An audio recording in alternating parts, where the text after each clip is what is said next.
շատ ճիշտ նշեցիք, որ հանրությունը ասելիք ունի այսօրվա Հայաստանում կատարվող իրադարձությունների վերաբերյալ եւ այդ ասելիքը պետք է շատ բարձր հնչի, որովհետեւ վաղը, երբ որ մենք մեր դասագրքերում, պատմության էջերում կարդանք ինչ է կատարվել եւ մեր լռությունն է դրան զուգակցի, սա խայտարակությանը եւս մի խայտարակություն կավելացնի։ Մենք գոնե մեզ համար եւ մեր հանրությունը պիտի իմանա, որ այս օրակարգի շուրջ կա ոչ միայն հակադիր հայացքների, քաղաքական հայացքների տեր մարդկանց համախոհություն, այլ ընդհանրապես այս անթույլատրելի վիճակը պիտի դառնա բոլորի համար ահազանգ եւ այսպես ղողանջի պես մի ձայն։ Ես երբեմն մտածում եմ, որ այո, եկեղեցին էլ իր հերթին պիտի հնչեցնի եկեղեցու ղողանջները, զանգը, ձայնը առայն, որ վտանգ է կախված մեր եկեղեցու, մեր ինքնության գլխին, հանձինս Նիկոլ Փաշինյանի եւ իր վարած քաղաքականության իր անելիքի։ Իսկ այն, որ նա չի թաքցնում, թե ինչ է պատրաստվում անել,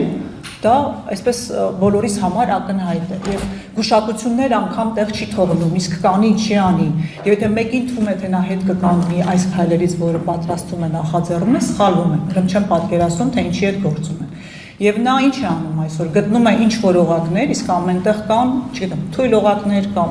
մարդիկ, ով ինչ-ինչ պատճառներով այլ կարծիք են ունեցել եւ դրանց միջոցով փորձում է պայթեցնել մեր ինքնության կարևոր մասը։ Ես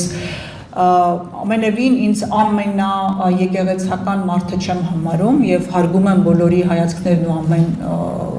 հավատք, բայց մեզ համար պետք է եկեղեցին նկատվի ոչ թե մի բան, որին կողմ ես կամ դեմ ես, այլ հայկականության ինքնության մաս։ Եվ դա է պատճառը, որ մենք ուղղակի պարտավոր ենք գործողություններ անել, դա ցույց տալու նախ եւ առաջ, դրա մասին հռչակելու, հետո դա պաշտպանելու։ Այլապես ստացվում է, որ լռությունը համաձայնության նշան է եւ այսօրվա իշխանությունը յուրաքանչյուր լռություն մեկնաբանում է հենց այդպես։ Դե մեկ գողչեք հեղափոխություն արենք, չգիտեմ, դուրս եկեք փողոց։ Նրանք ամենևին թույլ չեն տա մտածել, որ դու կարող է ինչ-որ բան դեմ ես, կողմ չես, բայց չես մարտնչել իրենց նման որպես մի մարտնչող տգետների խմբակ։ Եվ հետևաբար ես կարծում եմ ու ամենևին ես միամիտ չեմ մտածել, որ դատախազություն ընթացք է տալու կամ որ այս իշխանության օրոք որևէ բան է կատարվելու, դա ամենևին այդ մասին չէ,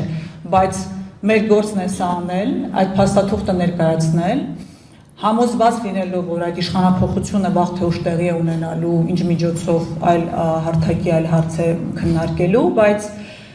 այս փաստաթուղթը պիտի լինի փաստագրված, այնտեղ գտնվելու, որ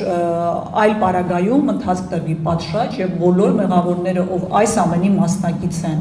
ընդունել են, լռել են, ասել են դե մեր աշխատանքն է գործի ենք գնում, այդ բոլոր մարդիկ պետք է այս ամեն ինչի համար պատասխան տան, այլապես սա մարսելը դառնալու է հետագայի մեր անվտանգության խաթարող մի բան։ Ու ես գտնում եմ, որ այս փաստաթուղթը հենց դրան պիտի ծառայի, հրապարակվի, հանրայնացվի, փաստարկված, ուղարկվի, որտեղ որ նախատեսված է, բայց իմանանք, որ մեր անելիքն է սա դարձնել գործողություն եւ հետագայում այդ մարդկանց, ովքեր մասնակից են եղել այս խայտարակությանը, նաեւ սրա համար պիտի հայտնվեն ճաղերի ետևում,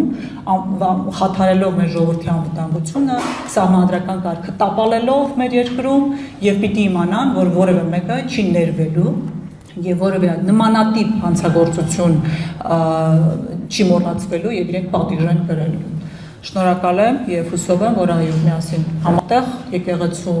դեմ ուղված այս արշավի դեմը պատնեշ կդնենք մի քարով եւս, որը կլինի այս փաստաթուղթը։